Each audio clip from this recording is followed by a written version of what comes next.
Sumainyo ang Panginoon. At sumaiyo rin. Ang mabuting balita ng Panginoon ayon kay San Mateo. Papuri sa iyo, Panginoon.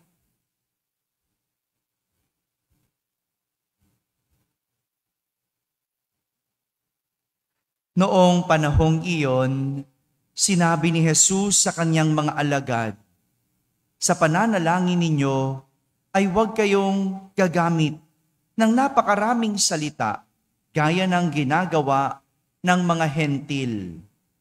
Ang akala nila'y pakikinggan sila ng Diyos dahil sa dami ng kanilang salita.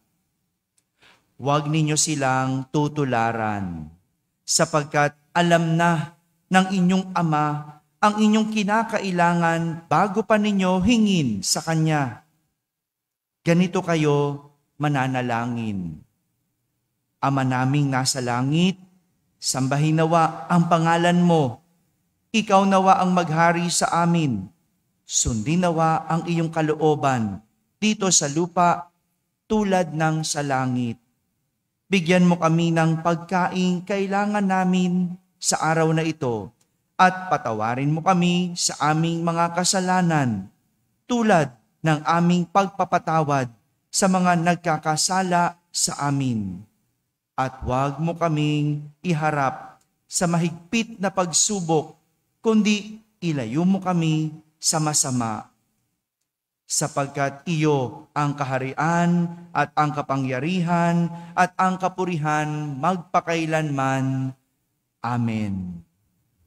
Sapagkat kung pinatatawad ninyo ang mga nagkakasala sa inyo, patatawarin din kayo ng inyong Amang nasa langit. Ngunit kung hindi ninyo pinatatawad ang mga nagkakasala sa inyo, hindi rin kayo patatawarin ng inyong Ama. Mga kapatid, ang mabuting balita ng Panginoon. Pinupuri ka namin, Panginoong Jesucristo. Magsiupo po ang lahat at makinig sa homilya. Isang magandang umaga po sa inyong lahat. Magandang umaga sa mga nasa barangay, sa mga nasa tahanan na nagsisimba via online at sa lahat ng nasa abroad. Kasama po kayo sa aming banal na pagdiriwang dito sa ating parokya. Matapos ni Jesus turuan ang kanyang mga alagad ng katangian na dapat nilang tinataglay. Review tayo, no? Nung Lunes, anong tinuro ni Jesus? Wala na. Ako na lang ulit magre-review, no? Nung Lunes, tinuruan tayo ni Jesus ng katangian ng pagiging mabuti kaysa tama. Yeah? Mas mabuti kaysa tama. Yun yung Lunes. Martes, tinuruan tayo ng katangian ng isang banal. Yan, banal. Kahapon, Miyerkules, tinuruan tayo ng katangian ng pagiging matuwid. O yun naman pala, naalala, no? Mabuti, banal, matuwid.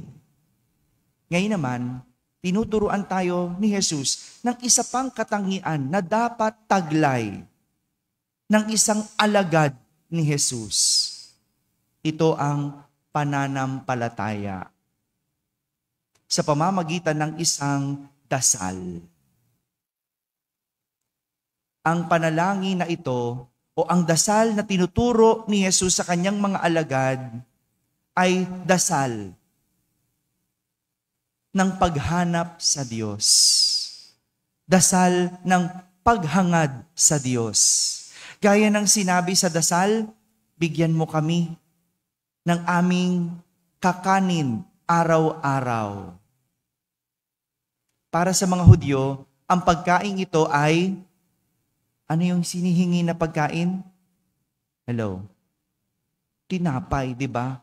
Sa English, ano yung English? Give us this day our daily bread. Para sa mga Hudyo, ang pagkain tinutukoy ni Jesus ay tinapay. Dahil ang tinapay para sa kanila mahalaga. Ito yung nagbibigay ng kanilang lakas para mabuhay. Kaya nga, sa panalangin itinuro ni Jesus araw-araw itong dapat hinihingi. Araw-araw dapat itong dinadasal na ibigay ng Diyos. Kaya ng pagkain, araw-araw kailangan. Marami tayong pangangailangan sa araw-araw, pero hindi lahat araw-araw hinihingi. Minsan nga, hindi na natin hinihingi. Gusto na lang natin ibigay sa atin. Hindi pwede. Kailangan mong hingin. Parang pangangailangan, kailangan mong pagtrabahuan. Hindi ba babagsak na lang sa iyong harapan? Hindi. Kailangan mong hingin. Kaya nilagay sa panalangin ang paghangad sa pagkain araw-araw. Ibig sabihin, ikaw ang naghahanap. Ikaw ang nangangailangan. Ikaw ang lumalapit. Hindi lang kusang ibibigay. Dapat mo itong hingin at dapat mo itong hilingin. Yan ang tinuturo ng dasal. Ito yung gustong bigyang diin ng panalangin tinuturo ni Jesus, ang hangarin ang Diyos. Bakit? Dahil para sa ating mga Katoliko, ang tinapay na ito ay hindi lang pagkain na nagpapalakas ng katawan. Ang tinapay na ito ay hindi lang pagkain na nagbibigay buhay. Dahil ang tinapay na ito ay isang Diyos na tinatanggap natin sa banal na misa araw-araw. Sino yung tinapay na yon? Si Jesus. Ang tinapay na ito ay walang iba kundi si Jesus, ang nagpapalakas at nagbibigay buhay sa ating kaluluwa.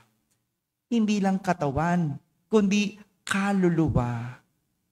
Ito yung ibig sabihin ng paghahanap at pagdarasal araw-araw ng tinapay.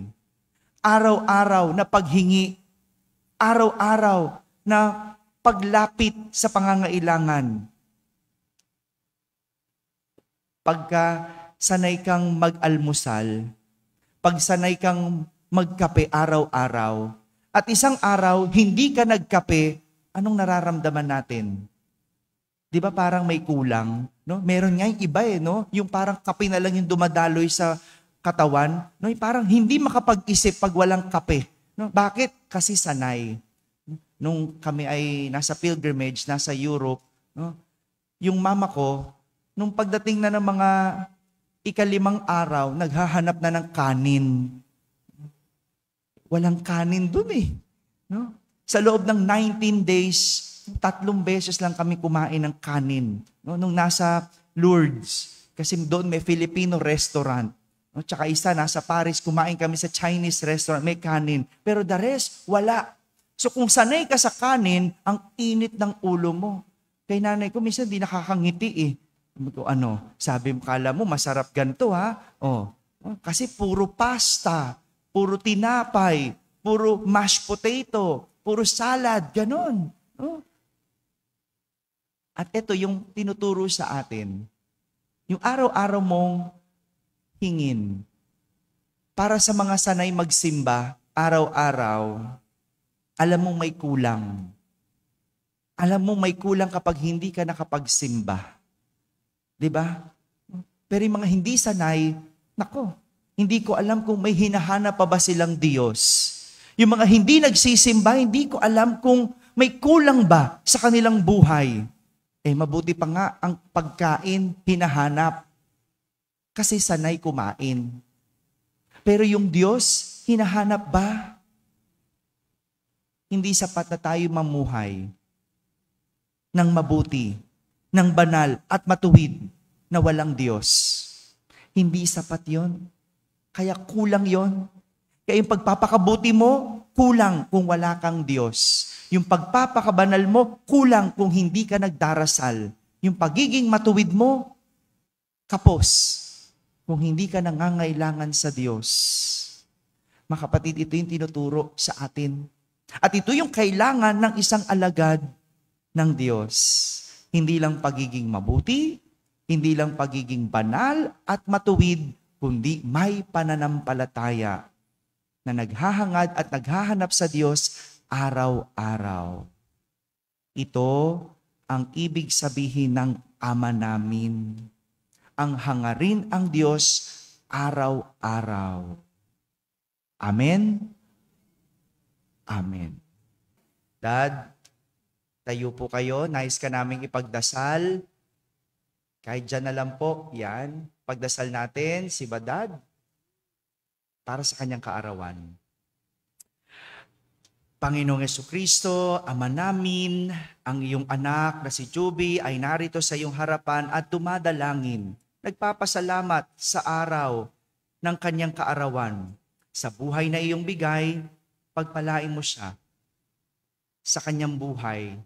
Tulungan mo sa pang-araw-araw niyang kanyang pangangailangan. Bigyan mo siya ng lakas, ng pangangatawan para makapaglingkod pa sa iyo. Masayang isip, mapagmahal na puso, matibay na damdamin at malalim na pananampalataya sa iyo. Ilayo sa anumang kapahamakan at palakasin ang kanyang pangangatawan. Kung iyo pong mamarapatin, bigyang hiling at dinggin ang laman ng kanyang puso. Ang lahat ng ito ay aming hinihiling sa pamamagitan ni Kristo na aming Panginoon. Amen. Amen. Happy birthday. Be strong. Marami pa tayong trabaho. Salamat. Happy birthday, Dad. Palakpakan naman natin. Si Badad po ang aming PPC President, ang katuwang at matagal na talagang naglilingkod dito sa ating simbahan. Siya yung araw-araw na tumutugtog, no? Para to sa mga nasa online, no? Siya yung araw-araw na tumutugtog na hindi bumibitaw. No? Sa lahat ng misa, laging andyan. Dad, maraming salamat. Naway marami ka pang ma-inspire na maglingkod at hangarin ng Diyos araw-araw sa pamamagitan ng banal na misa at paglilingkod sa Diyos. Maraming salamat. Sumainyo ang Panginoon. At sumayo rin. Palain kayo ng makapangyarihang Diyos, Ama at Anak at Espiritu Santo. Amen. Tapos na po ang ating pagdiriwang, humaking taglay ang pag-ibig at kapayapaan ni Kristo. Salamat sa Diyos.